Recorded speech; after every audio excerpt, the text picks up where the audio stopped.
Gracias de nuevo por estar todos acá. Vamos a ir comenzando términos de tiempo, esperando que los que están en el café poco a poco se vayan uniendo al debate. Tenemos un debate ahora muy interesante y muy pragmático, porque de lo que vamos a hablar es del arbitraje visto desde la perspectiva del usuario. Básicamente, todo lo que hacemos, todo lo que discutimos, aquellos que nos dedicamos por completo o parcialmente al arbitraje, lo hacemos para proporcionar un servicio a las empresas. Y para tener esta conversación abierta, que lo vamos a hacer en forma de tertulia, o como dirían los brasileños, en forma de bate-papo, creo que tenemos un panel muy bien representativo, porque tenemos a todos los actores del mundo del arbitraje, pero sobre todo porque tenemos a dos representantes de a quienes llamamos los usuarios, que son los usuarios finales, ¿no? Son las empresas, en la persona de Alejandra y de María Inés, ¿no? Alejandra es colombiana y es abogada interna de la empresa Ocensa en Colombia. María Inés es abogada interna de Pan American Energy en Argentina. Y luego tenemos dos perspectivas adicionales. Tenemos a Andrés Moreno, que cuando se habla de arbitraje en Bolivia se tiene que hablar de Andrés. Yo creo que esa es la mejor presentación que podemos hacer de Andrés, que nos va a proporcionar un poco la perspectiva del abogado, a pesar de que también en algunos casos actúa como árbitro. Y tenemos a José Antonio Caínzos, que es en su vida, digamos, anterior, fue abogado por muchos años como socio de Clifford Chance, primer presidente del Centro Internacional del Arbitraje de Madrid, lo cual también nos proporciona una perspectiva ahí adicional, y hoy en día tiene su práctica como árbitro independiente, ¿no? Así que la idea es tener una conversación y tocar varios temas desde la perspectiva de todos los involucrados en la práctica del arbitraje. Comenzamos con nuestras usuarias, ¿no? Para de alguna forma poner la mesa de esta discusión. Y le voy a pedir a Alejandra y a Marinés, por favor, que nos comenten cuál es su rol dentro de la empresa, a qué se dedican sus empresas, y que nos comenten un poco cómo están compuestos sus equipos internos, ¿no? Al momento de tratar los diferentes temas legales que deben de tratar dentro de la empresa, y poco a poco vamos a llegar un poco a la discusión del arbitraje. Alejandra, si quieres puedes comenzar, y luego Marinés. Bueno, muchísimas gracias a Canal Arbitraje y bueno, a todos los organizadores por esta invitación. Es un honor acompañarlos en esta oportunidad. Bueno, para responder tu pregunta, el equipo interno, y bueno, quiero contarles que no tengo tanta experiencia como María Inés. Hace 2 meses estoy como gerente legal. Entonces, pero les voy a contar como estos 2 meses todo lo que he podido ver y aprender en este nuevo rol.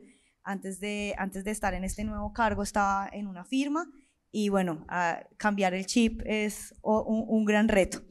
El equipo que nosotros tenemos actualmente está conformado por 2 personas, como nosotros tenemos litigios y entorno, o sea, la gerencia maneja litigios y entorno.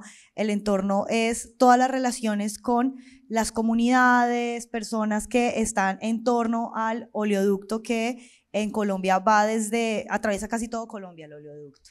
Entonces, pues va a tener varias relaciones. Entonces, para eso tenemos un abogado que se encarga de todo el tema de tierras, y el tema de tierras es también muy relacionado con el tema social. Entonces, esta persona tiene a cargo otros 2 abogados que son quienes están recorriendo el oleoducto todo el tiempo. Están mirando que no hayan interferencias con terceros, entonces que no hayan personas que construyan cerca del oleoducto, que se respete el derecho de vía. Entonces es como la vigilancia, ellos también son abogados, entonces están vigilantes de que no haya ninguna interferencia en este sentido. Y de otro lado tenemos a otra abogada que es la que me ayuda y soporta con el tema de todos los litigios. En la gerencia no solamente manejamos arbitrajes, ojalá solamente fuera arbitraje, pero también tenemos muchas otras cosas.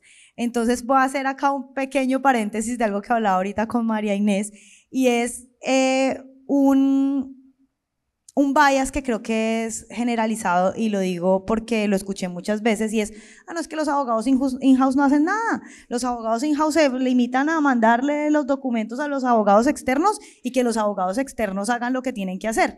Y eso no es así. Para los que piensan eso, no es así. El trabajo del abogado in-house es muy importante y nosotros tenemos que hacer ese relacionamiento con las personas que están, ingenieros, técnicos, etcétera, traducir los temas legales y enviárselos a los abogados externos y hacerlos entender en la preparación de un testimonio, etcétera, decirles, vengan, los que van a estar ahí al frente son abogados que de pronto no van a entender todos los temas técnicos, entonces ese rol es bastante importante en la cadena de un arbitraje. O sea, nosotros digamos que tenemos esto ahí y fuera de eso, digamos, volviendo al tema, con esta abogada manejamos todos los otros temas, entonces temas laborales, tributarios, penales, etcétera. Entonces ese cambio de rol está todo el tiempo. Y me parece excelente escuchar eso de ti, Alejandra, porque una de las conversaciones que yo he tenido con clientes muchas veces es decirles, yo sé que ustedes no se dedican al arbitraje.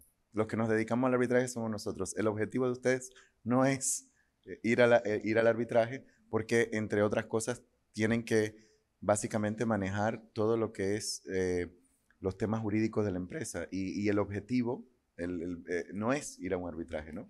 Es así, ¿no? Marinés, ¿cómo?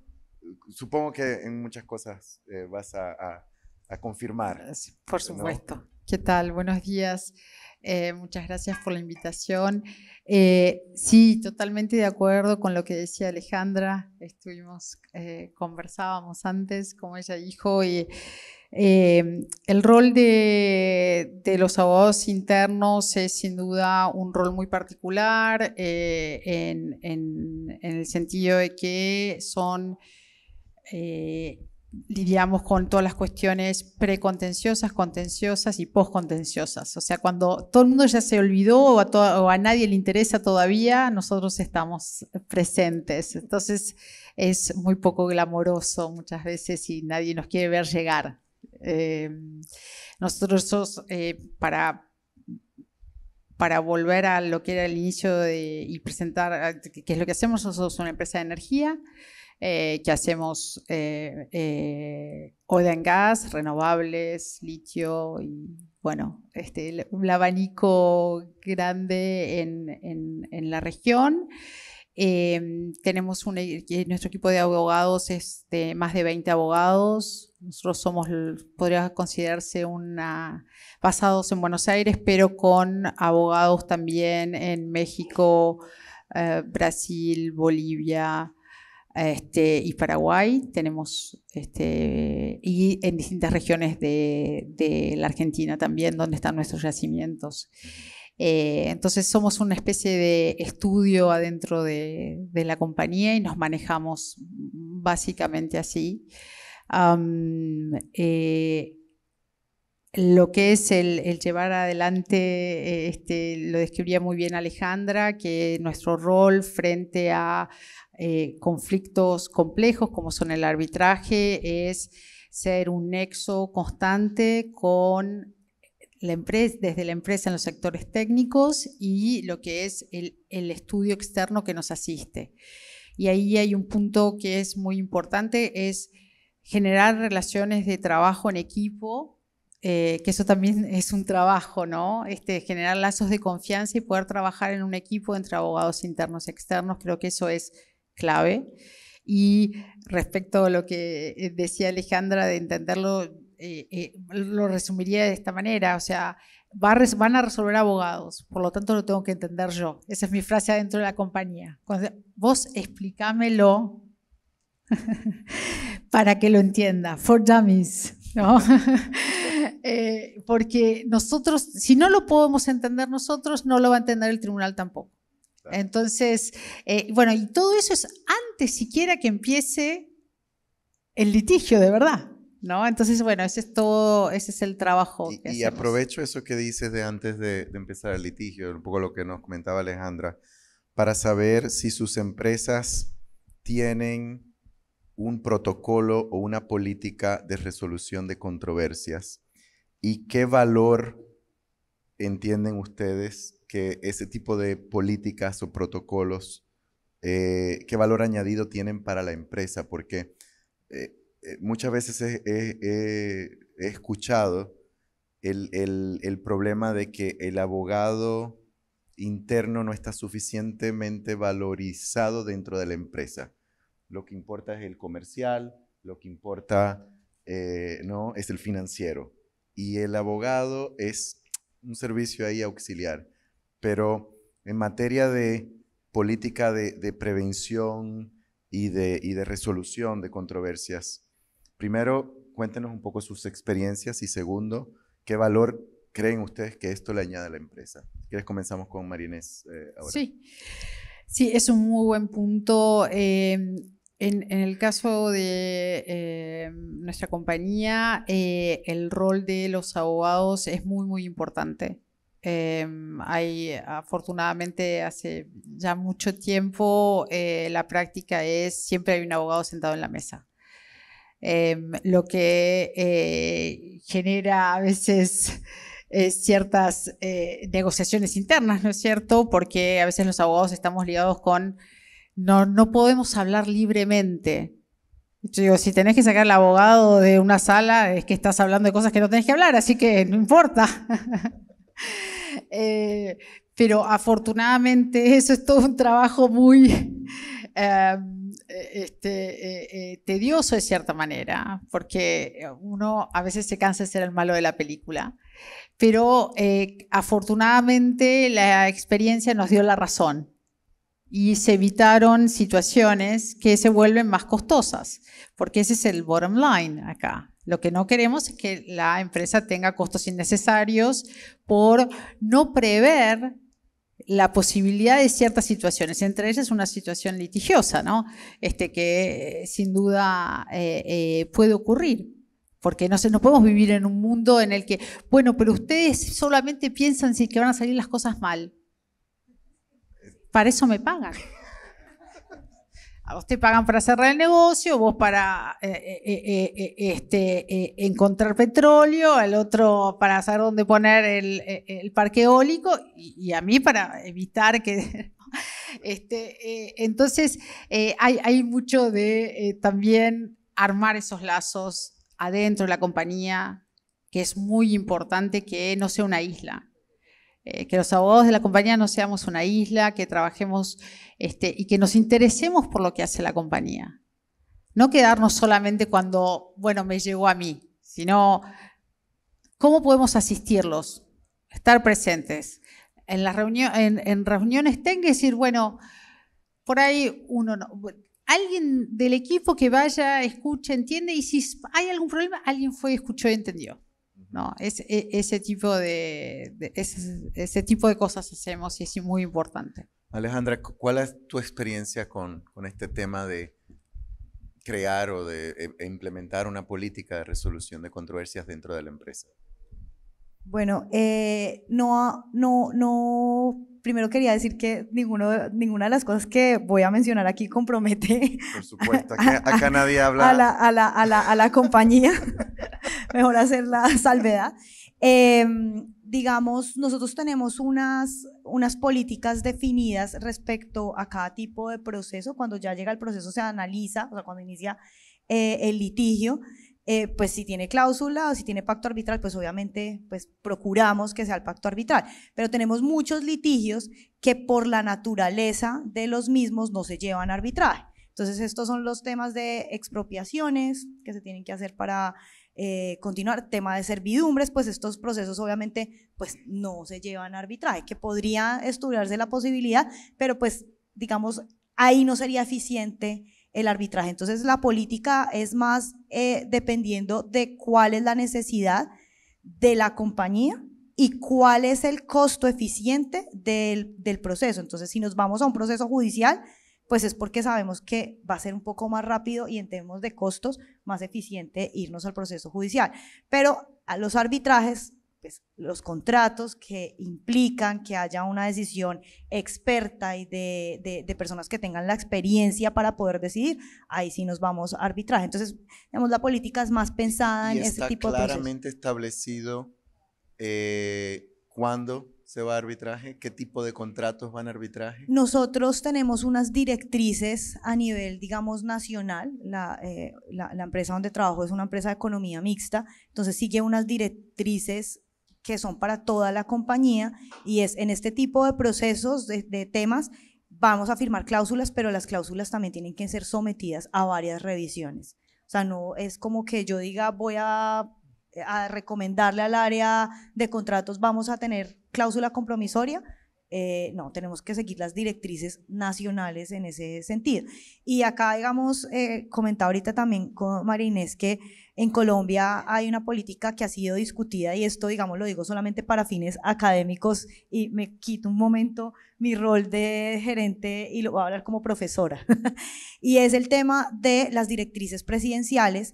Hay unas directrices presidenciales en Colombia que dicen que solamente se pueden escoger ciertos árbitros para llevar procesos arbitrales frente a entidades públicas. Y esa lista, cuando uno va a nombrar árbitros, se somete al escrutinio de ese listado que está aprobado por la presidencia. Entonces eso es un tema de bastante discusión, porque esas personas que están en esos arbitrajes, esos árbitros que están en esas listas, tienen ciertas restricciones, incluso de que no hayan proferido laudos en contra del Estado. Entonces ahí queda un poco como, pues es un tema de discusión, se ha tratado y se han hecho varios foros y se están tratando de discutir esto, porque esto limita un poco, digamos, la actividad del arbitraje y es bastante preocupante, digámoslo así. María Inés, tu empresa es una empresa privada, ¿no? Supongo que quizá tienen más libertad al momento de establecer sus políticas de resolución de controversias. ¿Tú o tu equipo tienen que ver todos los contratos, todas las cláusulas que se integran? ¿O ustedes tienen políticas para que el departamento comercial de alguna forma pueda implementar contratos y seguir algunas pautas de si el contrato es con tal tipo de proveedor, eso es arbitraje, o no, de otra naturaleza, eso no es arbitraje, si es de tal monto, es arbitraje, si no es litigio, o arbitraje internacional, o arbitraje CCI versus ante la Cámara de Comercio de Buenos Aires? Sí, nosotros lo que tenemos son modelos de contratos con supply chain, que es el área que negocia todos los contratos, que van desde contratos, obviamente, que tienen características muy distintas, son equipos de supply chain son cientos de personas, nosotros cerramos miles de contratos por mes. Entonces, claramente hay una enorme diversidad de contratistas. Entonces, nosotros tenemos como política para contratos de ciertos montos, arbitraje CCI. No pactamos bolsa, bueno, no pactamos arbitraje doméstico. Por temas que no son, pero no es como acá que tenemos realmente un mercado muy sólido, una cultura muy sólida de arbitraje doméstico, no así en la Argentina aún. Y ojalá cambie, porque la verdad que es una pata que nos falta. Entonces, tenemos, como les decía, modelos de contratos, lineamientos, pero hay una participación activa de alguien de legales en lo que son el cierre de los contratos. Lamentablemente, eso no quiere decir que todo se haga de acuerdo como queremos, pero no hacemos mucho micromanagement y mucha presencia activa. Por suerte tenemos equipos grandes. Después hay una enorme parte de contratos que estamos en un área más gris. ¿Qué puede ser? Un contrato chico que forma parte de una cadena de contratos. Típica, les doy un ejemplo de que día por medio me hacen esta pregunta, un NDA. Un NDA. ¿Qué hacemos con qué cláusula? ¿Qué ponemos? Claro, o sea, no te entra. En breve voy a hacer un modelo para el NDA porque ya es todo el tiempo la consulta, pero ese es un ejemplo. Porque ¿qué pasa? No, pero ¿te acordás que pactamos otra cosa y después dijeron que en realidad para el principal o los principales ya habíamos pactado en el NDA y entonces ya habíamos aceptado esa cláusula jurisdiccional, ¿no? Y cómo tenés que crear esta historia de tener una visión más global del negocio.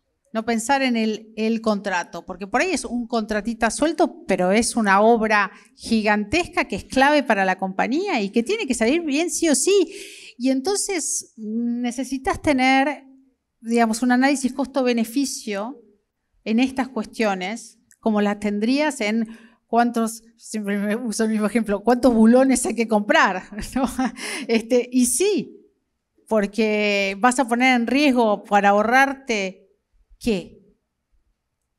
¿Esto es central para la compañía? Bueno, y ahí por eso es la importancia de estar en la conversación, ¿no? Pero bueno, es una mezcla de cosas, tratamos de estandarizar lo más posible para que obviamente fluya lo mejor que se pueda con todo el cúmulo de trabajo, pero siempre abiertos a decir, se levanta el teléfono, una línea, escribió, no hay problema, su consulta no molesta. Okay. Esa es un poco la política. Voy a volver, no he terminado con ustedes, Alejandra y Marinés, pero quiero hacer un paréntesis, porque Marinés nos decía que uno de los roles de ustedes dos es hacer la intermediación con el abogado externo. Y quería aprovechar y preguntarle a Andrés, ¿cuál crees tú que es el secreto para que haya una relación exitosa entre el cliente y el abogado externo, o entre el abogado interno y el abogado externo? Y hablando de cláusulas, si nos puedes comentar en qué momento tú piensas como abogado que sería ideal que te involucren en los temas, ¿no? Porque todos hemos tenido la llamada del cliente para decirnos, es que mañana tenemos que presentar la contestación a la solicitud de arbitraje, ¿no? Entonces dice, bueno, una llamadita antes quizá hubiera sido un poquito mejor, ¿no? Cuéntanos, Andrés. En principio, gracias, Ricardo. En principio, la verdad que encantado de estar acá. Río es una ciudad espectacular y qué más de poderla visitar con un tema como el que nos tiene acá hoy, ¿no? Gracias a Canal Arbitraje y a Zoila por la invitación, de verdad.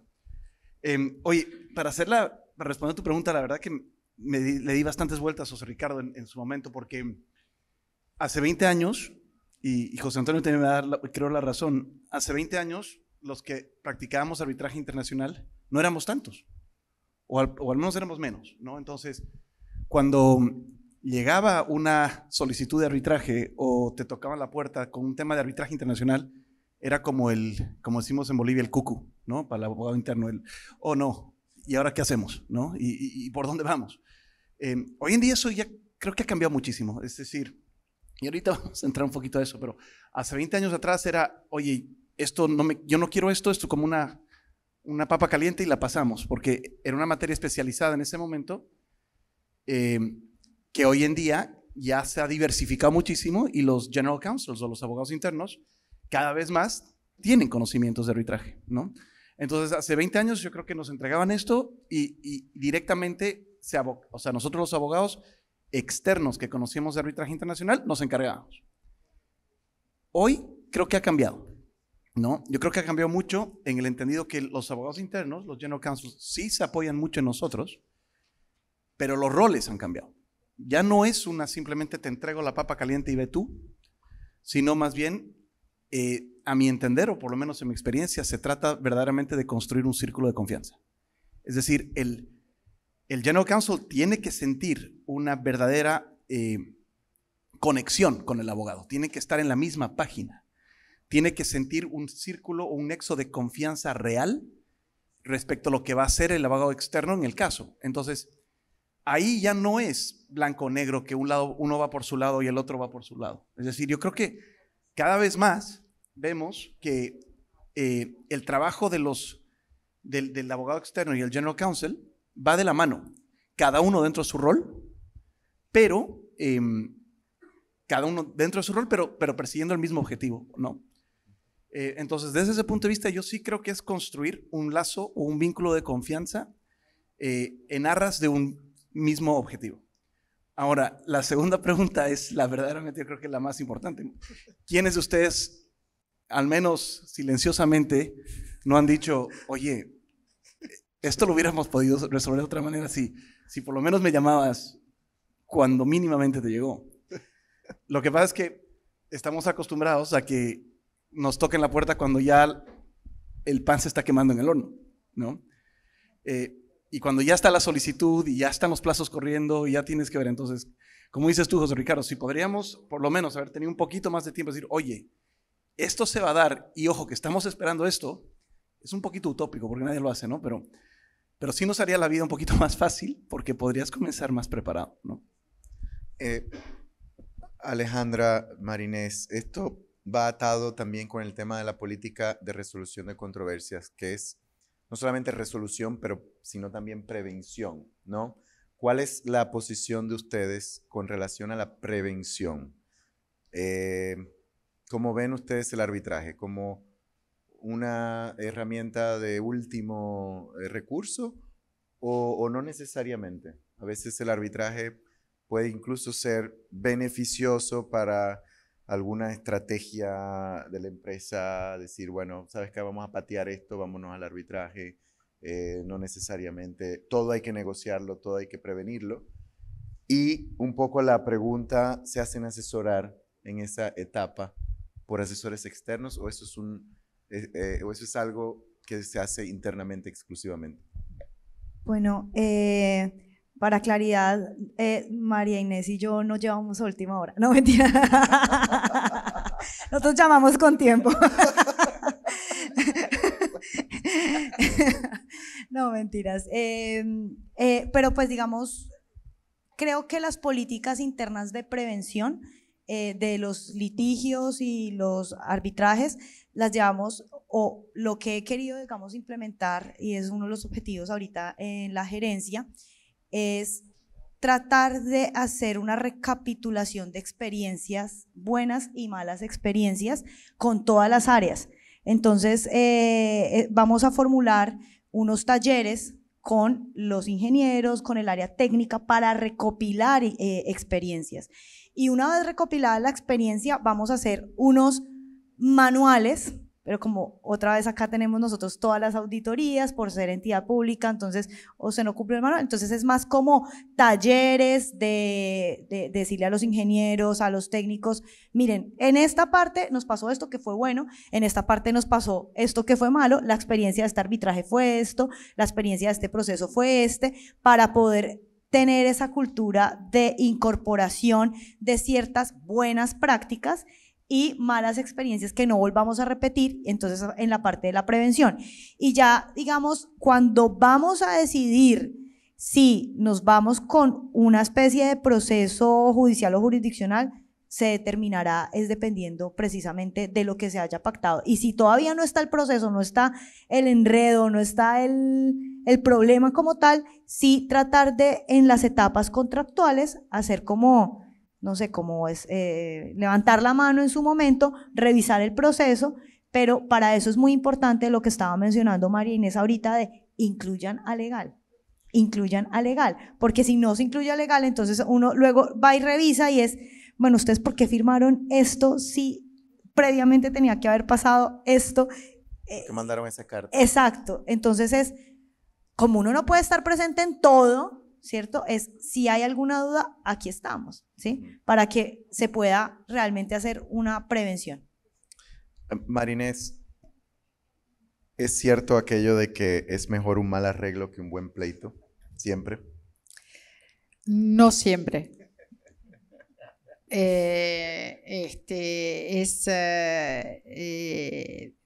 Realmente nosotros hacemos, un análisis muy detallado. Acá quería recalcar que el momento de la intervención de los abogados externos tiene que ser, en mi experiencia y lo que hacemos en la práctica, lo antes posible. Y tener en mente todo el conflicto, de todo tipo, lo digo en sentido muy amplio del término, cómo se va a desarrollar para saber qué abogado externo queremos involucrar. A veces es solamente esta consulta, es por el financiamiento. Pensemos unos minutos. ¿Cómo vemos esto? ¿Cómo es este negocio? ¿A dónde podemos terminar si las cosas salen mal? Y entonces tener a alguien que está sentado, que nos está acompañando desde un momento más inicial, nos va a permitir tener una solución mucho más coordinada. Primero, no mandarles las cosas a último momento, que es terrible, y yo fui muchos años abogada externa también, de esta compañía además, y protestaba fuertemente, porque era mucho eso y no dormíamos y las cosas nunca, no eran como uno quería. Bueno, un trabajo que yo trato de hacer es evitar estar en esa situación. Ahora, justamente tener equipos lo más completos posibles te va a permitir decidir si conviene y hasta dónde puedes ceder, porque cuando dice el peor arreglo, bueno, el peor arreglo son ceder muchas cosas. ¿Qué estamos cediendo? ¿Qué significa para la compañía ceder esto? Esto es una relación puntual. Esto es una relación de largo plazo, esto es un actor de jugadas repetidas, esto es qué mensaje le estoy dando a la industria, a la región donde estoy. Digamos, hay muchas cosas que pueden hacer que terminemos decidiendo no llegar a un acuerdo, aunque fuera posible, ¿no? Entonces, no siempre. Esa es mi respuesta. Hago un paréntesis y traemos ahora a José Antonio. José Antonio, cuando a ti te contactan para nombrarte como árbitro, ¿no? Y habiendo tenido la experiencia como abogado externo que has tenido, ¿qué piensas tú que quieren las partes de los árbitros? ¿Cuál es el rol que tú como árbitro entiendes que debes de cumplir para que María Inés y Alejandra queden satisfechas de este proceso y habiendo un poco ya escuchado lo que nos han contado hasta ahora? Bueno, lo primero, tengo que decir que efectivamente yo también. Sí. Obviamente tengo que agradecer mucho a Canal Arbitraje el que me haya invitado a participar en este evento. Estoy absolutamente encantado de estar en este panel y en esta ciudad de este lado del Atlántico. Yo nací a muchos miles de kilómetros, pero del otro lado del Atlántico. Me siento como en casa aquí.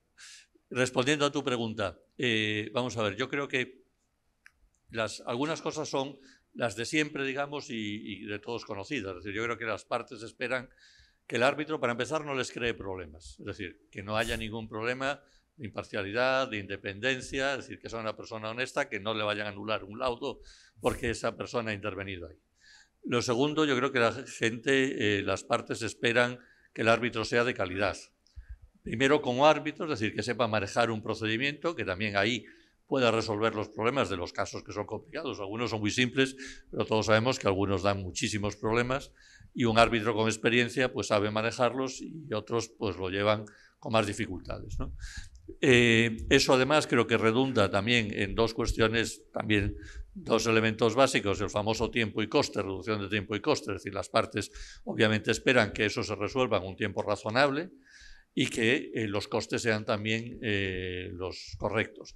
El árbitro, en cuanto a costes, no puede intervenir en muchos aspectos, pero sí hay algunos en los que obviamente puede actuar de una forma u otra, por ejemplo, la asignación de peritos por parte de los árbitros, etc. Yo creo que las partes esperan que eso no ocurra en la medida en que supone, entre otras cosas, un alargamiento del proceso y un incremento de costes, como regla general, obviamente, siempre hay excepciones. Lo que sí creo que ha cambiado mucho en los últimos años es que las partes yo creo que esperan, y con razón, una especialización del árbitro, no ya en la materia jurídica de la que se trata, sino también del área de la economía en la que se desarrolla el problema.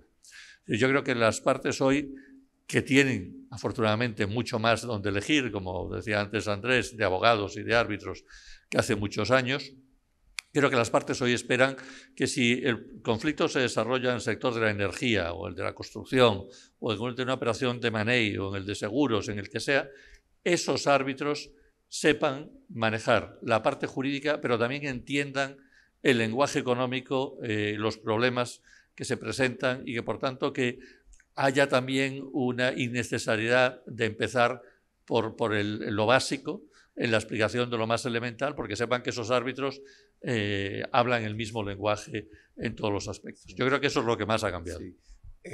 Una pregunta también un poco provocativa. ¿Tú crees que el árbitro está para hacer justicia o para resolver una controversia? Vaya, es una gran pregunta. A ver, desde luego tiene que resolver la controversia, de eso no hay ninguna duda. Creo que también tiene que razonablemente hacer justicia. No creo que sean incompatibles las dos cuestiones. A lo mejor tiene que resolver algo que no le parece justo, pero es lo que las partes le han planteado. Entonces, creo que resolver la controversia siempre, hacer justicia en la medida de lo posible, porque yo sí creo en la función de servicio público del arbitraje, sinceramente, y por tanto creo que hacer justicia es un factor importante. Pero no nos olvidemos que el árbitro depende de lo que las partes le piden, de lo que las partes le han dado. Ya se mencionó en el panel el tema financiero y acá hay preguntas para todos sobre el tema dinero. Vamos a hacer una especie de debate y de careo. Primera pregunta para nuestras usuarias. ¿Es cierto de que el arbitraje es muy caro y que el costo es la mayor preocupación que tienen los usuarios del arbitraje en relación con el arbitraje? Número 1. Y acá también quisiera traer los puntos de vista del abogado y del árbitro, porque en el afán y nos pasamos horas en conferencia diciendo que el arbitraje está muy caro, que hay que reducir tiempo y costos y tal. Entonces, vemos que para ciertos procesos licitatorios de abogados externos hay una competencia a la baja feroz de ver quién ofrece menos. Y vemos cortes arbitrales que dicen yo soy más barata, yo bajo los honorarios de los árbitros, etc. Entonces, esa es la dinámica que se ha generado alrededor de los costos. Entonces, no sé, Alejandra, cuéntanos primero tu perspectiva y después quiero ver un poco la perspectiva de Andrés y de José Antonio sobre ese punto. Bueno, la pregunta sobre el costo hay que analizarla con el tiempo también. Entonces, si uno hace el análisis de cuánto se va a demorar esto en una corte interna o en la jurisdicción ordinaria versus la rapidez que va a tener un proceso arbitral, si uno calcula honorarios de abogados que me van a tener que representar durante todo este tiempo, no sé cuál será los índices estadísticos de la justicia. Bueno, acá el doctor Guillermo Cáez puede dar fe de esto, de la justicia en Colombia es absolutamente lento, o sea, un proceso puede durar 20 años prácticamente, y si uno mira el costo de un arbitraje versus el costo que me va a tocar pagar por el tiempo de abogados externos, de tener ese pasivo contingente en la compañía, pues preferiblemente acudo al arbitraje. Independiente de que en un principio sea un solo totazo, no sé cómo digan acá, un solo golpe, a diferencia de trasladar esa contingencia en el tiempo. que tiene un impacto obviamente en estados financieros, etc. Okay. Andrés, ¿cómo lo ves tú? Porque vemos que Alejandra nos ha dado una respuesta al final que no parece ser tan grave el tema de los costos, es relativo. ¿Tú lo ves así al momento de que te contratan? Yo lo veo al revés. Yo creo que hay dos grandes problemas con los que siempre todavía nos ponemos en lados opuestos de la mesa cuando estamos a punto de contratarnos.